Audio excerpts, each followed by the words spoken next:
Kung maaalala, naging usap-usapan sa social media ang naging pasabog ng talent manager at vlogger na si OG Diaz matapos isiwalat na palihim na nagkikita sina Andrea Brillantes at Daniel. Nakaladkad din ang pangalan ng aktres na si Jillian Vicencia matapos mag-trending ang ilang unverified screenshots ng conversation sa social media. Ayon pa sa chika ay may nangyari sa dalawa na nakarating kay Catherine kaya nag-decide ito na tuluyang hiwalayan ang aktor. Pero hindi naman nagtagal ay itinanggi at ipinagtanggol na nga ni Jillian ang sarili laban sa mga hindi magagandang komento na ibinabato sa kanya ng netizens.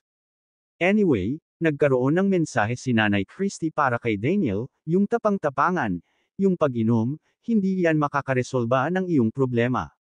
Ang problema hindi nawala, nandoon pa rin.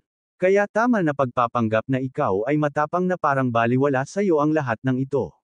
Samantalang alam naman ng lahat na ikaw ay nagsisising alipin ka at umiiyak ka, dagdag ng batikang kolumnista, ani pa niya, siguro nga kung mas makita ni Catherine na umiiyak, nagsisisi ka, baka sakali pa, nang balikan ka, pinakamahirap sa mundong ito ay pagpapanggap. Aminin mo na lang ang katotohanan at baka sakaling mayroon pang puwersa na magtulak kay Catherine palapit sa iyo.